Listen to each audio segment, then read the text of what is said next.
Welcome back to Make Me a Fan. I'm Pete. I'm the Jack. It's in reverse order today because guess what? I'm running the show. So with us today, we have Ruby Raze, the Chnigona, the equal opportunity ass kicker, if you will. So how's it going, Ruby? I've seen better days. I've seen worse days. So it's a day. Understood. So for the audience, if they're not as familiar, you've been wrestling for about 9-10 years now. And you're one of the trained longer than that? I've been in the business, the wrestling business, for 12 years now. I've been wrestling. It should be 7, but I'm going to say about 6.5 because half the year I had some illness that I had to actually step away from the ring from. So I'll say 6.5, but it's like 7. All right. And you're one of the trainers at Santino's, which is awesome. I go. I'm not going to call myself a trainer because when I think of the trainers at Santino Brothers, I think of Chaos and I think of Robbie and Los Luchas. So that's definitely one of the. How about one of the instructors, one of the people that's helping us lead the next generation and teach, and you know. How about this? I'm gonna say that you're an influencer. All right. Yes, there we go. And one of the things that I wanted to talk to you about was actually some of your work at Santino Brothers. But first, I know you just wrestled a couple of weekends ago. How was it wrestling after having such a long break? Was it fun? Was it hard? Were you sore? How did it feel? It felt like being home again, honestly, because despite it was exactly 112 days since I had been in a wrestling ring performing in front of anybody. So yes, I kept track. And it felt just like being home again. I felt like all the switches just turned back on. Like you had like a dimmer switch for all of this time that we're not doing anything. And when it came back down to it, being behind the curtain before I went out and everything was exactly the same, and when I walked out, it wasn't exactly the same because there was like nobody there. There was less than 10 people there because obviously we're social distancing, we're doing our parts. So the people that were there were essentially the wrestlers that had been on the show and a couple of other people from the brewery that we were at, which was B&S Brewery. So it was just like being home. I had went down the day before and did a training session at Level Up just to get my bearings again. The rolls got me. That was probably the big thing, is I got dizzy doing rolls, which never really happens. Yeah. The first roll, and B-Boy warned me about this, the quarter roll is going to get your hip, and it got my hip. I was told the first bump was going to feel like I was in a car accident. It did not. I think part of the way that I was trained originally played into this because originally I wasn't necessarily trained in a ring. Originally I was trained basically anywhere I could get it. So my first bumps were literally on a futon mattress. That's how I took my first bumps, on a futon mattress, being taught by Tyler Bateman. And so it wasn't as hard for me, but did I feel it? I mean, hold on, I guess the bruise is going away. Hunter felt it. That was Hunter. Oh yeah. It was all right. I mean, I do not work a particular style like Douglas James, where I'm all over the place and I'm flipping and I'm running and this and that. That's not necessarily me, so it wasn't bad, and my cardio held up a lot better than I thought. I'm gonna attribute that to what I've been doing over our break. So wasn't bad. It was just like being home for me. And what have you been doing? You said what you've been doing over the break. Have you been doing the deck of cards thing that Joey was talking about, or what have you been doing to keep the cardio up? I'm just curious because I'm trying to get my cardio up at the same time.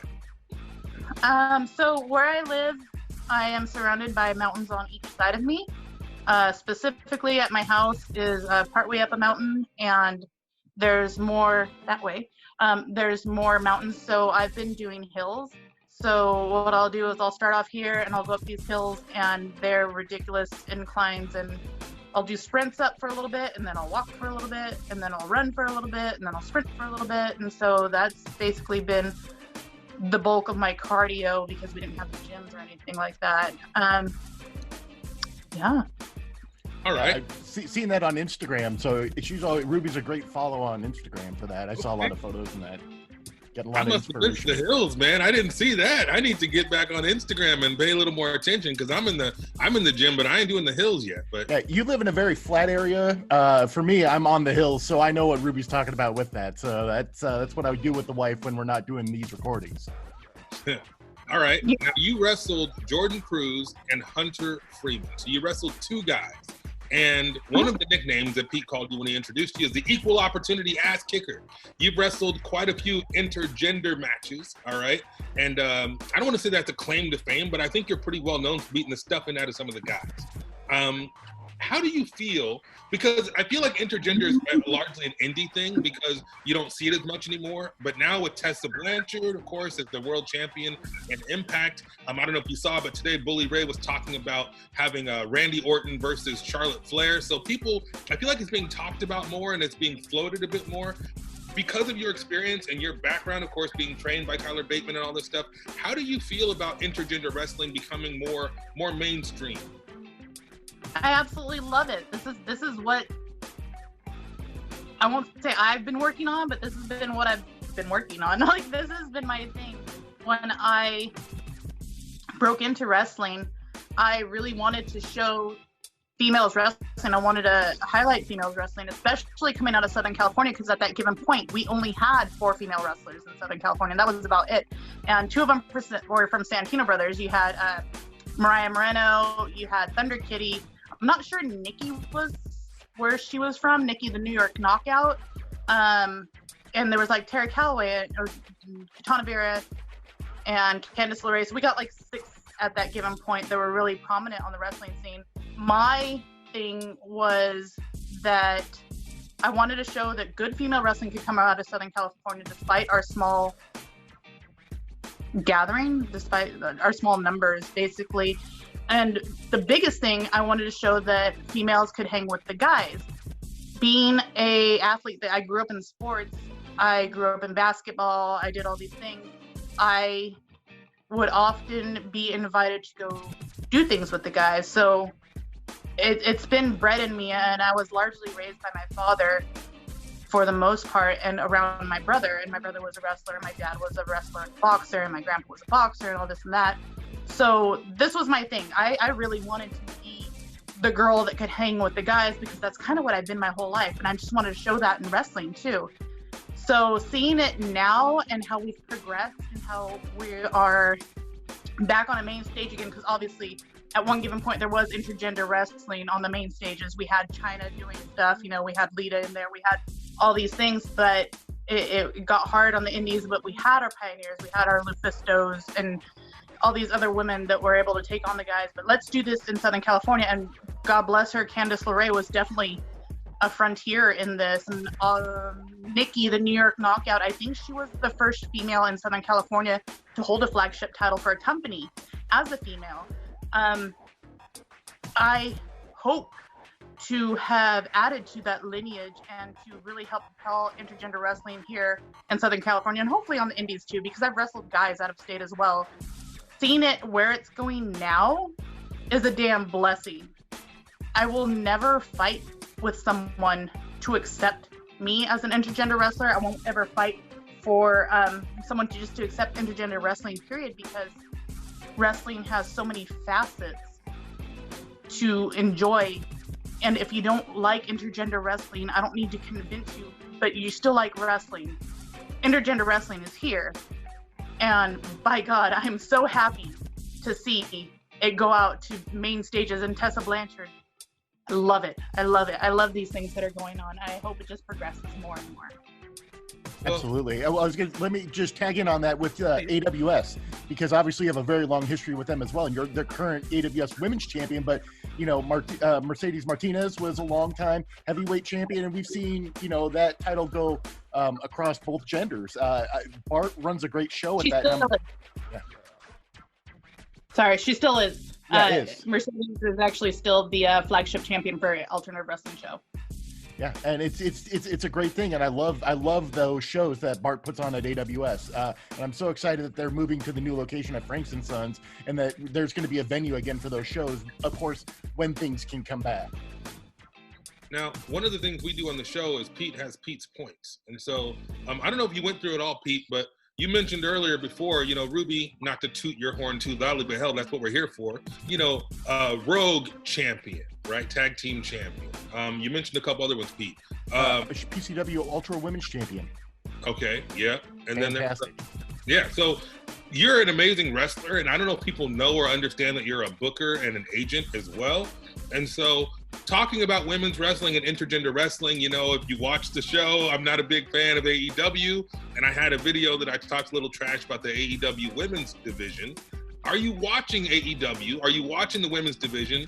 And if you are, what would you do to fix it? Because they seem to be struggling a little bit with the ladies. What do you think?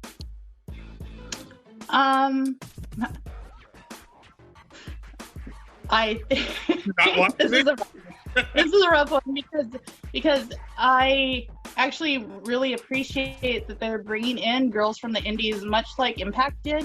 So you have people like Danny Jordan, you have people like Christy James going over there and being able to do matches at this given point specifically. I don't know who their core roster is because they're bringing in all these females, and I don't know if these females are actually getting signed or if they have a definite spot. But I think the way that they started out was well. I really appreciated Nyla winning the women's title because I don't know if you know Nyla or if you've ever met her. She's a damn beast, obviously. They moved the title. I'm going to forget the name of the girl that currently has the title. Hikaru Shida. Yeah, Hikaru Shida. Thank you. They have a bunch of great women. I think the handling of women is always something that a lot of companies tend to blunder. Part of it is because, in my opinion, they're never really given a full chance, and a lot of times women's matches are agented a lot. Meaning we're I mean, you guys know the meaning. We'll get agented a lot because they want to portray something specifically, and this doesn't just happen on big stages, it happens on small stages too. It happens in indie arenas as well. I think what everybody needs to do is to really put in the time training your girls that you're investing in, making sure that they could get a chance to use their voice to tell a story more. It's hard. It's hard when you see something and someone sees something else, but at the end of the day, you know, you have a boss and you have to please that boss. So, I mean, what can you really do? Yeah, it kind of is what it is. And without knowing exactly what's happening behind the scenes, it's hard to really critique it, I guess. But if you could wrestle anyone in AEW, actually anywhere, if you could wrestle anyone, male or female, AEW, Impact, WWE. Past, present, future, doesn't matter. Who would you wrestle and why? I would wrestle Tajiri if I had a choice of anybody. I would wrestle Tajiri because Tajiri actually had a really great run against Kana, better known, I guess, nowadays as Asuka from WWE, back in Japan at Smash. I'm going to say Smash 2010. It was Tajiri versus Kana. And they had a whole program, and they, you know how they do the press conferences before the matches. The press conference totally fed into the match, and the match was amazing. And I think from what I saw, Tajiri and Kana used to train together, so I'm sure that helps as well. But the match, I thought the match was great. She lost. But I don't think that took anything away from her because in the end she hung with Tajiri in the ring. And I'm sure there's many other instances where she's wrestled Tajiri, but that one sticks out in my head. And so because of that, I think that Tajiri treated her and hopefully would treat other females with the same sort of no quarter, like the same sort of hand that he treated the guys. So that would be my choice. Hell Oh, yeah. yes. I would love that. I would pay to be there. I would pay to be there to see that match. Yes, please, all day, twice on Sunday. So if Tajiri's the dream opponent, who is the dream tag team partner? If you could team with anybody, who would it be and why? You know, I got to ask these questions. You know, these are kind of the standards, but I want to hear your process, because I wouldn't have guessed Tajiri, but Tajiri is prolific and gifted. So I completely understand that one. But who would you choose to tag with? Jessica Havoc. 100%. Oh, that would be amazing. Oh, Jessica Havoc. Yes. I've Yes. had 2 matches against her. One for AWS, one for Shimmer. Me and her, if you stand us next to each other, actually me and her are very similar. We have similar height, similar body styles, and when you put us in the ring, we have similar wrestling styles. I think if you put me and Havoc together, that would be like one damn unstoppable team. Like, give us everybody. We'll finish fantasy booking this for you, and we'll also get James Mitchell to manage you guys, and you can be the Sinister Sisters or whatever you want. Be part of the Father James Mitchell ministry. I mean, I would pay for that all day. If there were women's tag team titles, I would not want to be holding them, because the two of you would definitely. I mean, yeah, no way. that would be. Do not bet against you two. Yeah, that would be awesome, and I would love to see that. But you mentioned that. Well, Pete just mentioned the manager, and you started off as a manager, and so I know that managers taking kind of a backseat in the world today, not nearly as popular as in the heyday. Okay, but since I aspire to be a manager, and since you have experience being a manager, what role do you think a manager plays in the indies or in wrestling today? Do you think it's coming back? Do you think it's going down? Where do you think the direction for managers in general is headed? I think it's dependent on the people, and that's because I don't see a lot of people coming to wrestling to be a manager. People are coming to wrestling because they want the spotlight completely on them in all aspects, and it's rare that you get people coming to the business to want to be a manager. And maybe that's because of the way wrestling schools are set up. I think Santino Brothers is one of the only schools that has this advocates class where it's like, okay, you want to be in wrestling, but maybe not necessarily a wrestler. Maybe you tried being a wrestler and you just realized, okay, my body is not okay for this. So we have this advocates class where you could come to train to be a referee, a manager, commentary, all these things. And I think if more places had that, you know, you might get more people in there. Now, if you're a manager, or if you're wanting to be a manager, there's a difference between going in there and wanting to be this and understanding a spot of a manager versus going in there and wanting to have the complete spotlight on you, because that's not what you are as a manager. Yeah. As a manager, you're spotlighting your wrestler. You are giving up, you know, these intervals of shine for you, for lack of better words, and putting them onto your wrestler. And that's really hard. So I think in this day and age, it's hard for people to do that, because we are so self-centered due to social media that, hey, look at my Twitter, look at me, look at my Instagram, look at me, look at my Facebook, look at me, look at me, look at me, look at me. And for managers, it's look at this person. I think if you really wanted to be a manager and if you want to do these things, there is definitely a spot for you. And there's a spot to do this, but you have to be willing to give up some of that attention and give up some of that very self-based, I don't know if you want to call it like implant or, you know, conditioning that we have right now. Oh, for I sure. think it's great. I think there's a lot of great managers out there right now. By God, Halston Body, I'll put him over as one of the best managers, and honestly, one of the best managers I've seen in a long time. Halston's great, but we need more people like that, because there are wrestlers who could definitely benefit from having this, and they could benefit from having someone like a Halston around them to help guide them, to be a mouthpiece, to do all these things for them. I also think of Howdy over on Championship Wrestling from Hollywood, another fantastic manager. Championship has some great managers. Yep, there was him. There's Flexo, Flex, David Flex. I thought he was a really good one. He's so annoying, and I just kind of want to beat him over the head with his own whistle, but the manager. Oh, just ask Jag about how much he loves when Bill Alonzo matches. When I get Bill Alonzo matches, oh, he instantly tunes out. He's like, I don't care if it's Sabu and RVD. That whistle. The whistle, Daphne screaming, the just repetitive noise just drives me nuts.